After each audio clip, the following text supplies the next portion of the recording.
오늘도 말씀이 내 마음밭에 박혀 말씀대로 한 주간도 살아가는 복된 우리가 되기를 원합니다.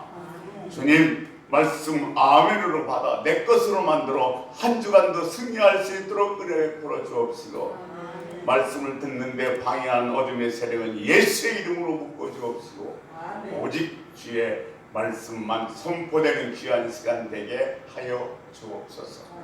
오늘도 오직 주님의 도구로만 쓰임 받기를 원하며 예수 그리스도 이름으로 기도 올려옵나이다. 아멘. 환영합니다. 사랑합니다. 축복합니다. 창세기 7장 1절에 보면 하나님께서 노아를 보고 광주로 들어가라 이렇게 말씀하십니다. 그런데 헬라어나 그렇지 않으면 영어 성경을 보면, 제가 헬라어나 영어 성경 이야기하는 이유는 원래 신약은 헬라어로 됐습니다. 영어로 번역됐습니다. 다시 한문으로 번역됐습니다. 다시 한글로 번역되는 도중에 여러 가지 변질과 변화가 있기 때문에 근본적인 원리를 잘 알기 위해서 영어 성경이나 헬라어 성경을 말씀드리는 겁니다. 근데 거기에 어떻게 되어 있냐면 들어가라가 아니라 들어오라고 되어 있습니다. 예, 들어가라와 들어오라의 차이는 뭐냐면, 들어오라는 것은 내가 여기서 너와 함께 있겠다는 약속이고, 내가 여기서 안전하게 너를 밖으로 끌어내겠다는 약속이 포함되어 있는 겁니다. 때가 되면 내가 여기 안에서 너와 함께 있다가 너를 밖으로 이끌어내겠다는 말씀이죠. 우리 주님의 구원의 말씀, 즉 성경은 오늘 창세기 7장 1절부터 요한계시록 22장 17절 말씀, 성령과 성부께서 말씀하시기를 오라 하도다. 이 오라는 단어가 무려 600회 이상 써 있습니다. 지금도 보면 마태복음 11장 28절 말씀에서 내게로 오라 내가 너를 편히 쉬게 하리라 그랬고, 요한복음 7장 37절에 보면 와서 나를 쫓으라 그랬습니다. 그러니까 주님께서 이렇게 계속해서 우리를 향해서 오라 오라 이렇게 말씀하신 것은 지금도 주님이 우리 오기를 기다리고 계신다는 겁니다. 우리는 이렇게 우리를 오기를 기다리신 주님 앞에 나가야 합니다. 아멘. 그럴 때 비로소 긍휼함을 받을 수 있고 세상 끝날까지 주님이 우리와 함께 하실 것입니다. 지난 시간엔 안식일, 회당, 더러운 귀신, 또 그리고 구스 내쫓아 이런 말씀을 드렸습니다만, 하나 우리가 꼭 기억하는 것은 이스라엘 백성들이 회당을 설립한 이유는 딱 두 가지뿐입니다. 하나는 하나님 말씀으로 돌아가자.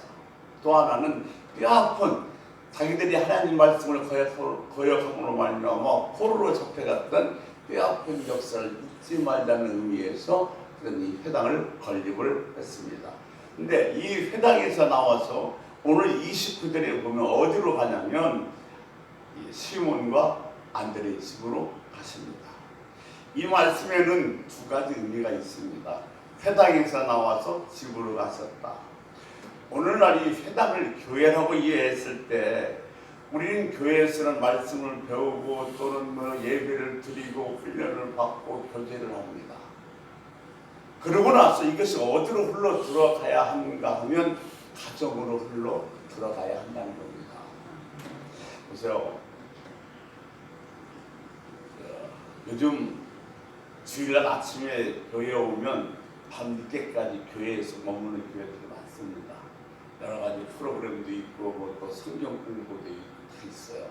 사실 저희들 같은 경우는 성경 공부도 제자훈련도 할 수 없게 제가 주부 뒤에다가 문제를 이렇게 내서 이걸 좀 공부하면서 여러분에게 성경 공부에 보탬이 되고자 하는 겁니다. 그런데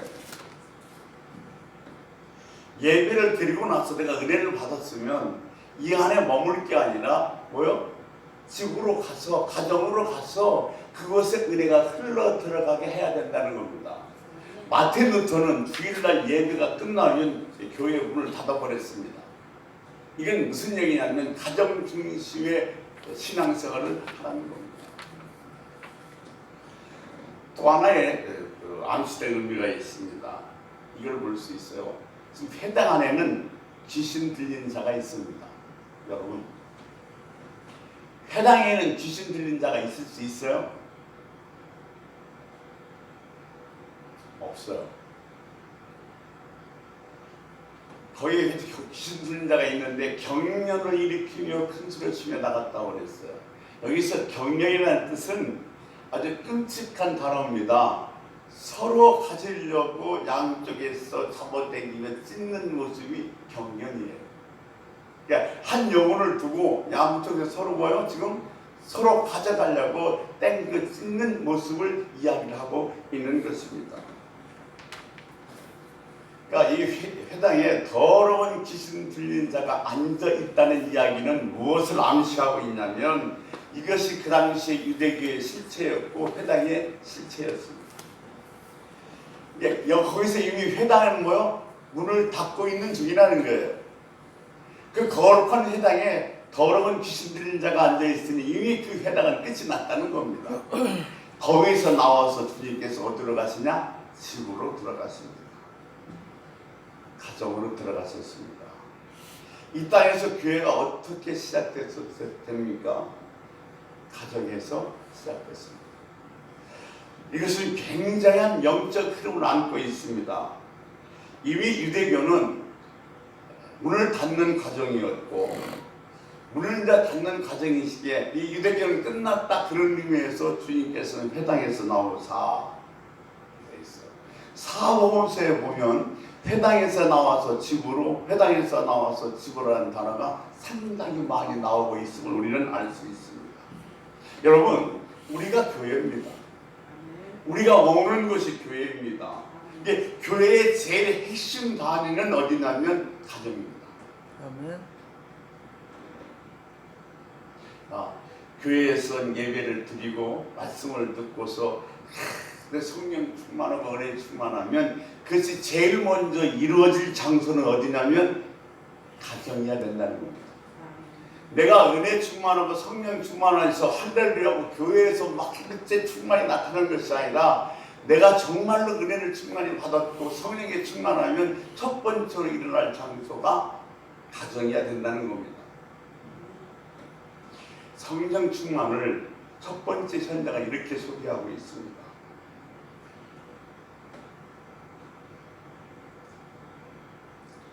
그 실천의 현장으로 남편은 아내에게, 아내는 남편에게, 부모는 자식에게, 자식은 부모에게. 그러니까 우리 삶의 가정 그 현장에서 바로 뭐요? 성령 충만의 역사 제일 먼저 흘러 들어가야 되고 일어나야 된다는 말씀을 하고 계신 것입니다. 보세요. 초대교회는 어디서 출발했냐면 노데아 집에서 출발해서 빌립보 교회가 생겼고 브리스길라와 아볼라인습을 통해서 고린도 교회가 생겼습니다. 이것이 가장 이상적인 추구인데, 보세요. 교회의 가장 이상적인 건 뭐냐면 가정 같은 교회, 교회 같은 가정입니다. 근데 오늘날 교회가 너무도 맘모습도 엄청나게 크다 보니까 역기능들이 많이 잘못된 부분들이 많이 발생되더라고요. 교회 부흥시켜야 돼요. 네, 그래. 그런데 정말 교회 부흥시켜야 되고 교회 인원수도 늘어나야 되지만 정말 중요한 것은 교회의 속성을 잊어서는 안 된다는 거예요. 회당에서 나와서 집으로 가셨다는 말씀이 바로 교회의 속성을 알 수 있는데 교회의 속성은 가정 중심입니다. 그러니까 내가 은혜 받은 사람이고 신앙 정말 좋은 사람이고 성령이 충만한 사람이냐면 어디서? 내 가정에서, 내 집에서 이루어져요. 그러니까 지금 내 사랑하는 남편이 내 자녀가 예수를 서로 안 믿는다 할지라도 엄마 보니까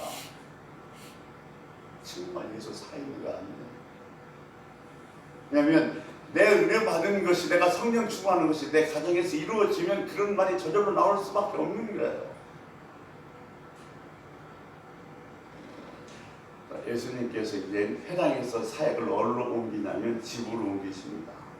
들어간 집이 바로 어디냐면 시몬과 안드레의 집이었고, 이 시몬과 안드레는 형제였고 지금 장모를 모시고 살고 있음을 알 수 있습니다. 우리가 갖고 있는 고정관념 하나를 바꿀 것이 있습니다. 뭐냐면 지금 주님의 제자들 어부 부르니까 대단히 가난한 사람으로 생각합니다. 근데 이 어부들은 종을 둘 정도로 상당한 규모의 어업을 하는 사람들인 것을 알 수 있습니다. 근데 신학자가 구태하게 이 어부들이 일꾼들이 있고 종이 있다는 사실을 들춰낸 이유는 뭐냐면, 지금 주님이 따랐던 12 제자 중에서의 어부들은 내가 정말로 먹고 살 길이 막막해서 이것 아니면 살 길이 없어서 그래 에라 모르겠다 이분이라도 따라가 보자, 그런 심정으로 주님을 따라갔다는 것이 아닌 겁니다. 종까지 부릴 수 있는 대단히 큰 규모의 어업을 하고 있었는데 주님을 따라갔다는 얘기는 내가 뭔가 버릴 것이 있었다는 얘기입니다. 그물을 버리고 배를 버리고 그리고 주님을 따라갔다는 거예요. 제가 언젠가 말씀드렸습니다만 우리가 주님을 따라간다는 데는 반드시 전제 조건이 있습니다. 그 전제 조건은 무엇인가 하면 버려야 한다는 겁니다. 양손에 다 들고는 절대로 주님 따라갈 수가 없습니다. 버려야 됩니다. 무엇인가 포기하고 버릴 때 비로소 주님을 제대로 따라갈 수가 있다는 겁니다. 마가복음 10장에 보면 주님께서 이런 말씀하세요. 내가 화평을 주러 온 것이 아니라 검을 주러 왔다고 그랬어요. 주님이 계속해서 화평을 말하고 화평을 빌어준다. 주님이 부활해서 첫 번째 제자들에게 한 말이 뭐냐면 내가 너희에게 평안을 주노라고 그랬어요. 그런데 그 주님이 뭐라고 말씀하시냐면 나는 평안을 주러 온 것이 아니라 검을 주러 왔대요. 이 말은 세한문적 의미는 나는 평안을 조성하러 왔다는 거예요. 어떤 의미를 담고 있냐면 우리가 주님을 쫓아가기 위해서는 세상과 불화할 수밖에 없어요. 세상과 친해서는 도저히 주님을 따라갈 수 없어요. 세상과 불화할 수밖에 없으니까 내가 검을 주러 왔다. 이 세상 걸 잘라내면서 평안을 새롭게 조성하러 오셨다는 말씀입니다. 우리는 뭔가 포기해야만이 주님을 진심으로 따라갈 수 있음을 믿으시기 바랍니다. 아멘. 자, 그리고 주님을 따라가는데 지금 어디에 들어왔냐면 시몬의 집에 들어와 있습니다. 우리 30절 같이 보겠습니다.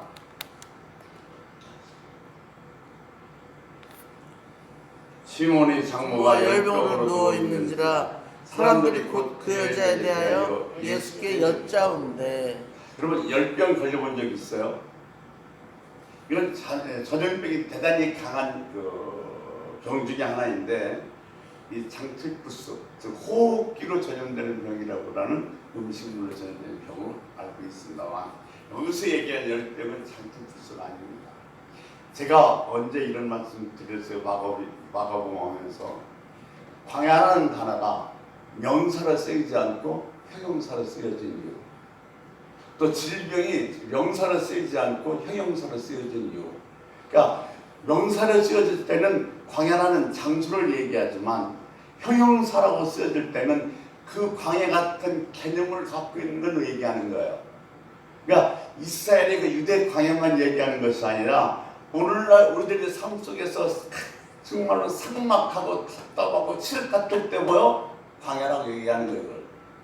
그러니까 형용사로 썼을 때와 명사로 썼을 때는 그런 차이가 있습니다. 오늘 여기 열병도 명사로 썼으면 그 병의 이름이에요.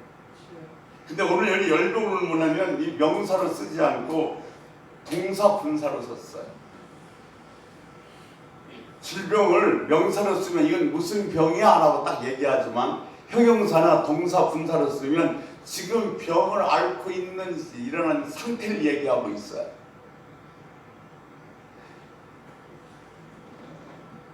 지금 이 베드로 장모에 대해서 열병을 앓고 있다고 얘기하는 것은 베드로 장모가 열병을 앓고 있다는 것이 아니라 지금 뭐하고 있다는 거예요? 우리가 속에서 소위 우라통이 터지고 열병이 나면 어떻게 해요? 일어났다 앉았다 일어났다 얼굴이 시빨개졌다 막 이런 어쩔 줄 모르는 그런 상태를 지금 이야기를 하고 있는 겁니다. 그래서 이것은 많은 학자들이 화학병일 가능성이 많다고 합니다. 그 유추해 보면 이런 거예요. 베드로는 큰 업을 하고 있는 그 집안의 자제입니다. 그와 자기 딸이 결혼을 했습니다. 근데 사도들 중에서 이 결혼 생활에 대해서 구체적으로 얘기한 사도는 베드로밖에 없습니다. 그런데 결혼했는데 사이가 어느 날 갑자기 고기도 잡으러 나가지 않고 집에도 안 들어오고 이상한 사람만 졸졸졸 쫓아다닌다고 하니 장모로서 오라통이 터지는 거예요. 화가 날만 하잖아요. 그렇잖아요? 그죠? 이렇게 하면 쉽게 생각할 수 있어요. 우리 주변에도 그런 목회자들 많이 있어요. 인류대학 나왔어요. 정말로 최고회사 대기업에 다녀요. 앞들이 창창합니다. 근데 어느 날 갑자기 찾아와서 그래요. 장모님, 더 선교사로 가기 위해서 신학교 가겠습니다. 그 소리 들은 장모는 어떻게 했어요? 열병 나는 거예요. 우리 딸내미는 가서 얼마나 고생하라고, 우리 또 손주 손녀는 얼마나 고생하라고, 이러고 사이가 미쳤는지 왜 잘나가는 직장 때려치고 무슨 선교사야. 화병 날만 하죠.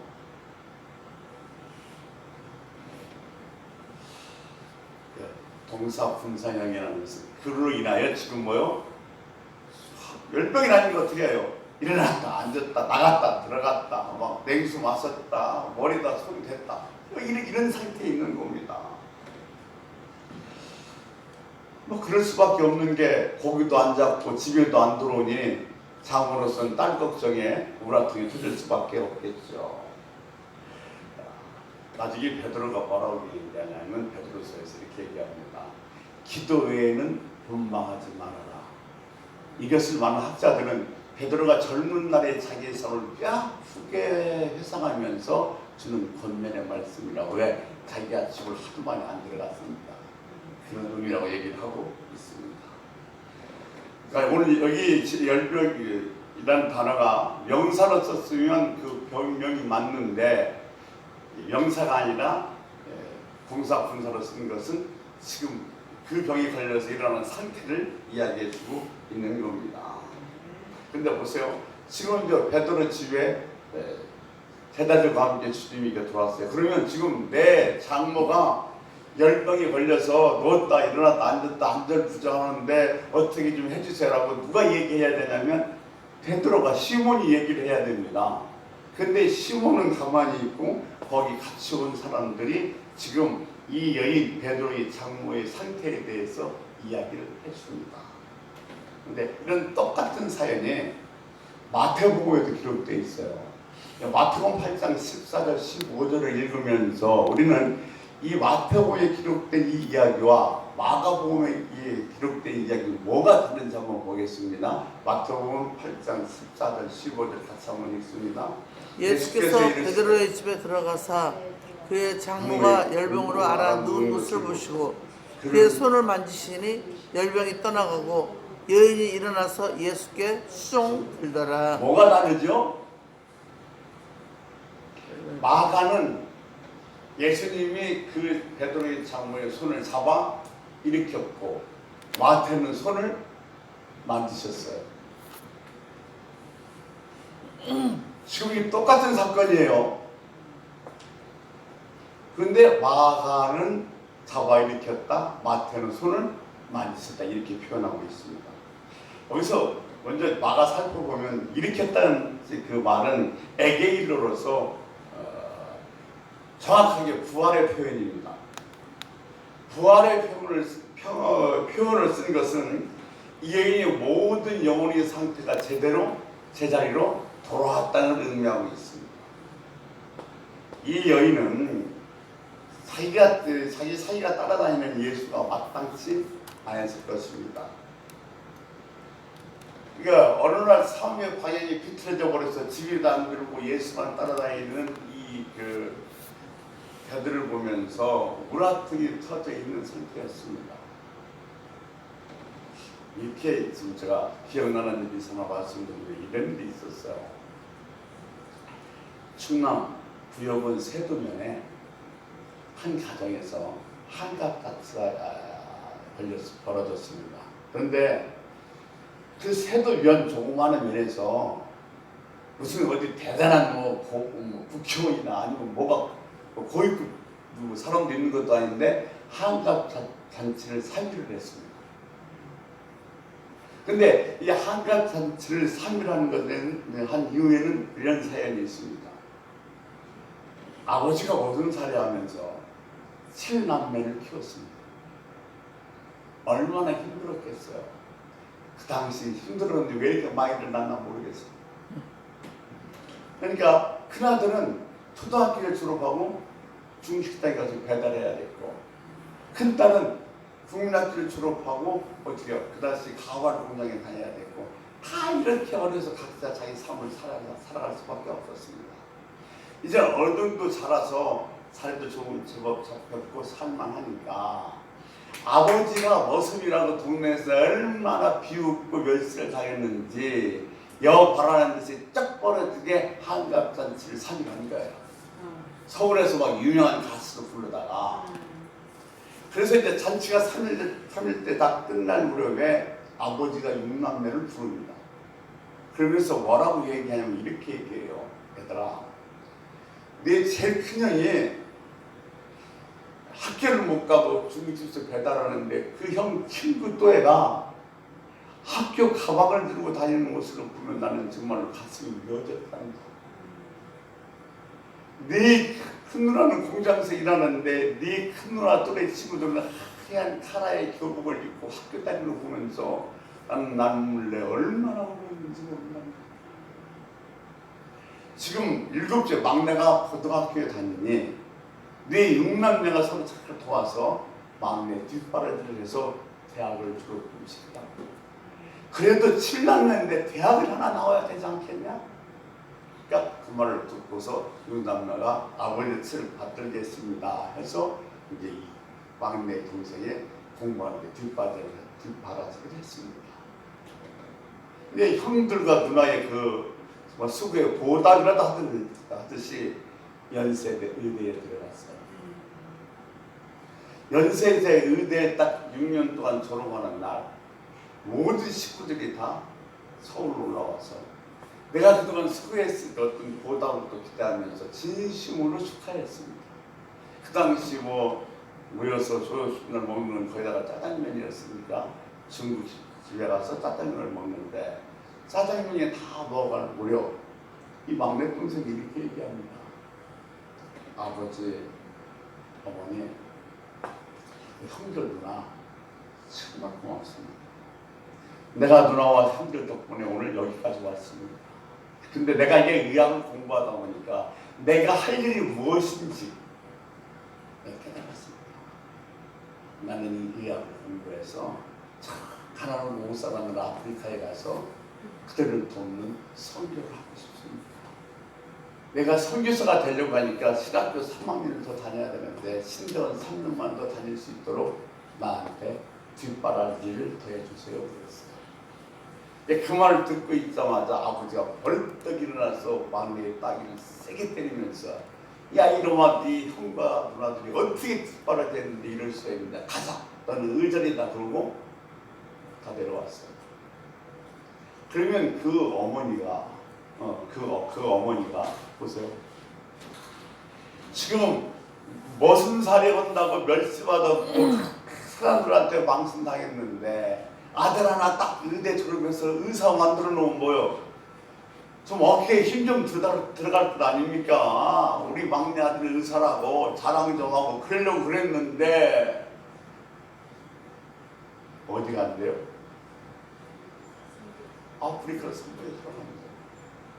집으로 돌아와서 그 어머니가요 얼마나 우라통이 터졌던지 약간 정신이 이상이 됐어요.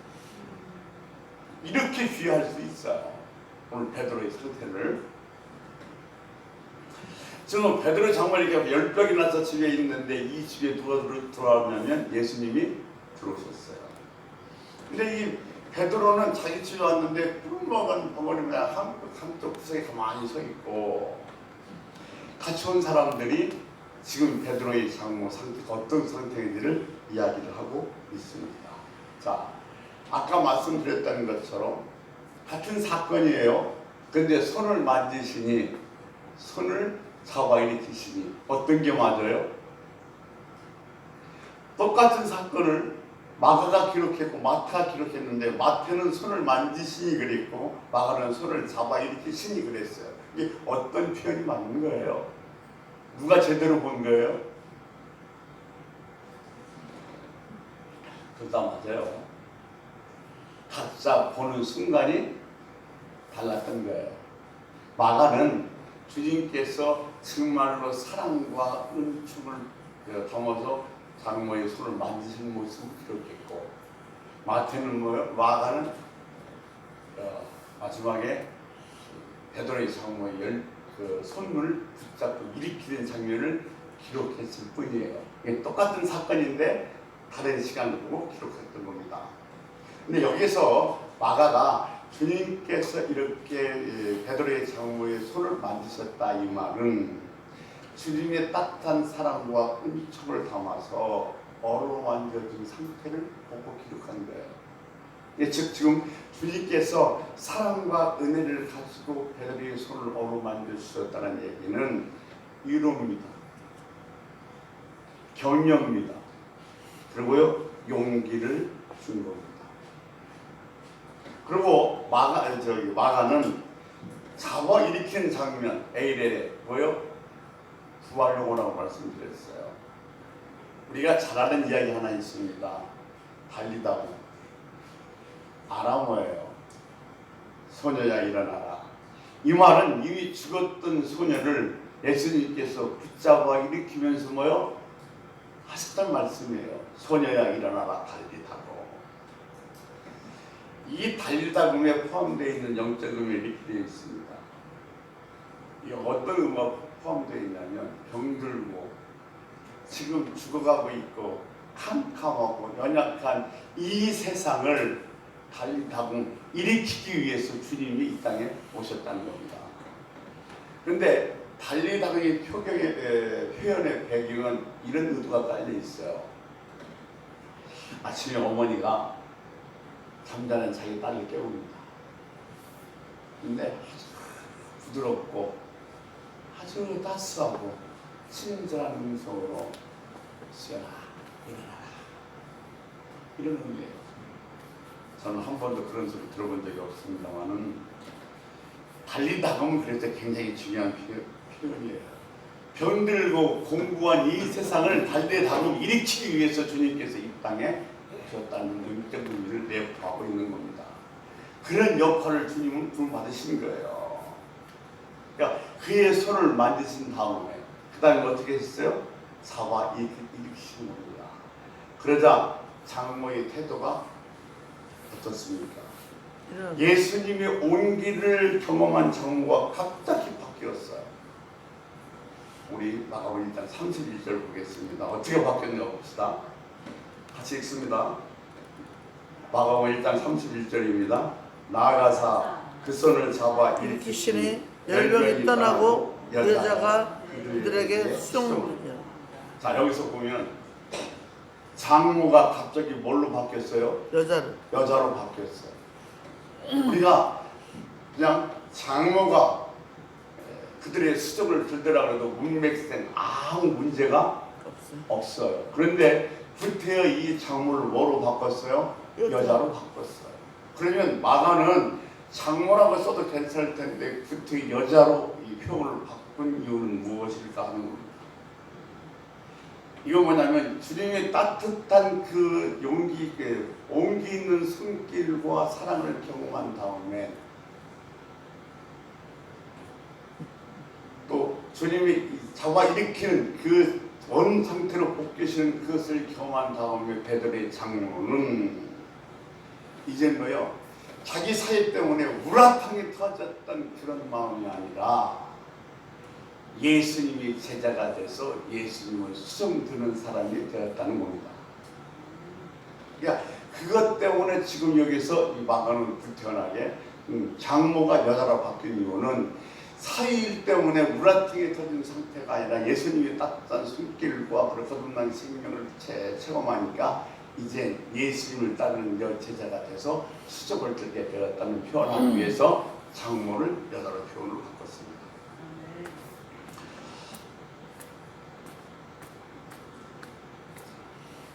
수종드니라, 이것이 마가복음의 핵심이에요. 마가복음이 16장으로 되어 있습니다. 근데 마가복음의 핵심 구절은 마가복음 10장 45절 말씀이 바로 이 마가복음의 핵심 구절입니다. 마가복음 10장 45절 말씀을 같이 한번 보겠습니다. 인자가 온 것은 섬김을 받으려 함이 아니라 도리어 섬기려 하고 자기 목숨을 많은 사람의 대속물로 주려 함이니라. 아멘. 수종이라는 의미가 바로 여기에 들어져 있는 거예요. 이게 수종이라는 말 속에서 뭐요? 섬긴다.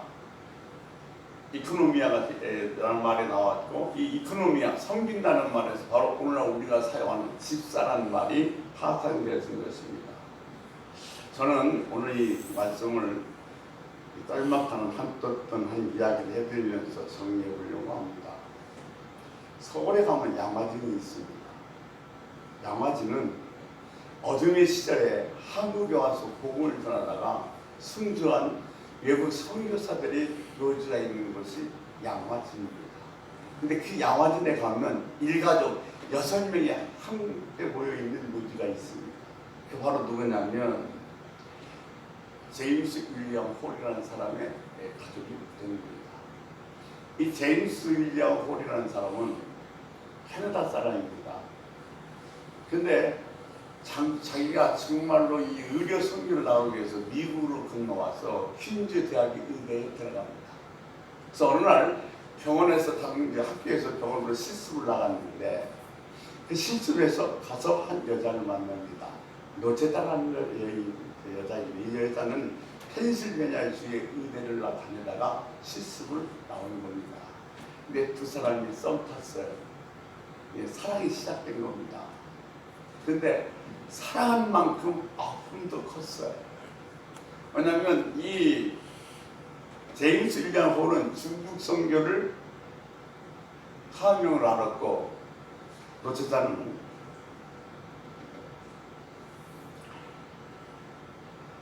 의사가 없어서 여자들이 제대로 진찰도 못 받고 죽는 저 극동에 조그마한 어둠의 나라가 있다는 사실을 듣고 그곳에 의료 선교사를 가기로 마음먹었습니다. 그것이 바로 뭐냐면 조선 한국 땅이었습니다. 자, 근데 둘이 약혼을 했어요. 근데 신랑은 중국으로 선교를 떠났고 신부는 한국으로 선교를 왔어요. 근데 신랑이 중국에서 선교하다 보니까 이 노제대가 너무너무 보고 싶어 견딜 수가 없어. 그래서 선교 공부에다가 청원을 냈습니다. 나도 한국으로 좀 보내주세요. 그래서 선교 공부에서 받아들여서 한국으로 보냈습니다. 자, 한국에서 이제 이 제임스 홀과 노제대가 만났으니 얼마나 좋았겠어요. 둘이 열심히 선교 사역을 하다가 제임스 홀이 일찍 죽습니다. 나이 30이 채 되기 전에. 근데 이 남편 제임스 홀의 장례식을 끝나고 나니까 노제자는 그때다 자기가 임신했다는 사실을 알게 됩니다. 그래서 아이를 낳기 위해서 첫 번째 아들을 데리고 다시 미국으로 들어갑니다. 미국에 들어가서 이번에는 딸을 낳는데 이 아들과 딸을 데리고 다시 한국으로 들어옵니다. 한국에 들어와서 그 딸은 어린 나이에 전염병으로 죽습니다. 아들은 아버지의 뒤를 이어서 선교 사역을 계속 하다가 또 세상을 떠납니다. 근데 이 노제자는 평양에 기독병원이라는 걸 세웠고 노제자 타작이라고 해서 시각사회에 드는 타작을 만들었고 의대병원을 세웠고 경성 가로학교를 세웠고 인천 기독교 병원을 세웠고 수많은 병원과 학교와 그리고 농아와 시각사회인들을 위한 학교들도 수없이 세웠습니다. 그리고 그는 세상을 떠났습니다.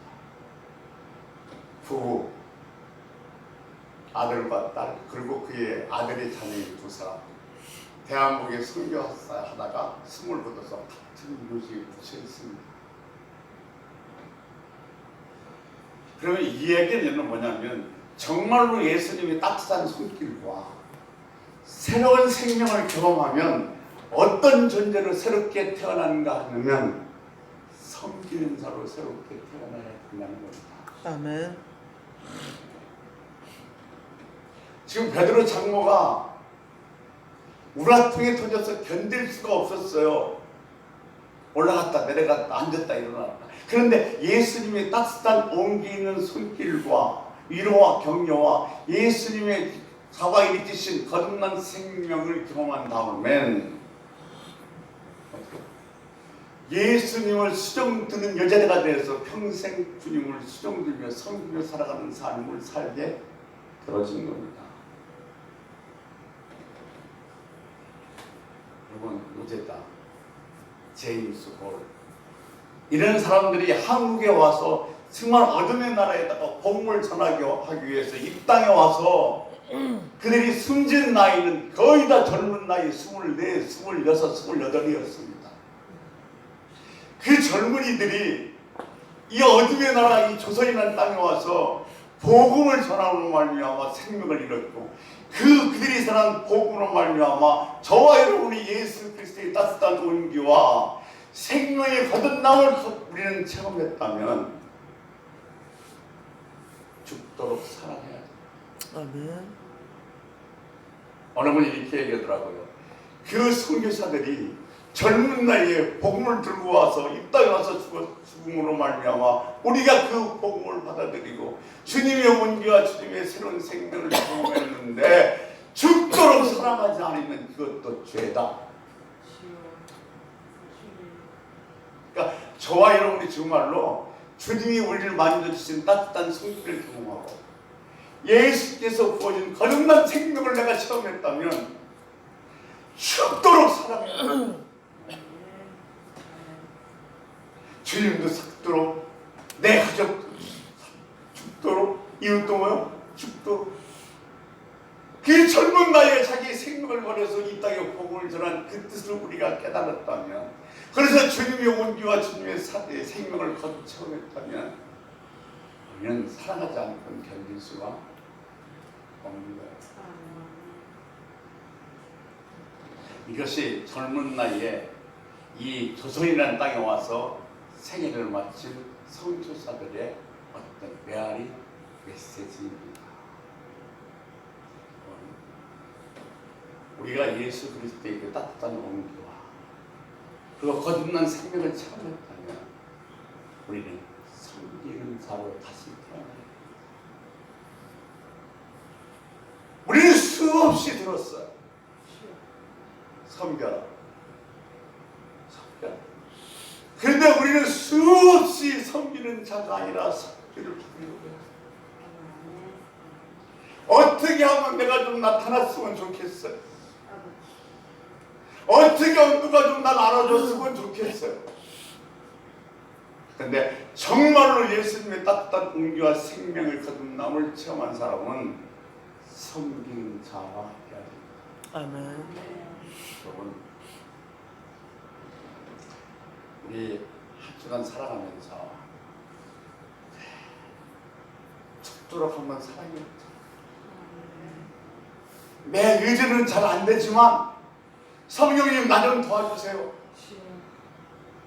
이놈의 남편 되기 싫어 죽겠는데 정말로 사랑할 수 있도록 나한테 성령 은혜를 주세요. 사랑하게 해달라고 이렇게 외치는 사람은 사랑해볼 수 있도록 그런 한 주간의 삶을 살아봅시다. 그리고 내가 어느 곳에 있든지 뭘 하든지 간에 내가 좀 편하고 내가 좀 뭐 나은 게 아니라 어떻게 하든지 섬기는 삶. 그럼 누가 일하기 좋아해요? 편한 것이 낫죠. 그러나 나는 그를 섬기겠다면 내가 그를 정말로 섬기는 마음이 있으면 내가 먼저 가서 일해야죠. 나는 섬기는 자로 살겠다. 이렇게 결심하셔서 한 주간 더 승리할 수 있는 소화가 되시길 주님을 축원합니다. 주님 뜻대로 살기로 했네. 주님 뜻대로 살기로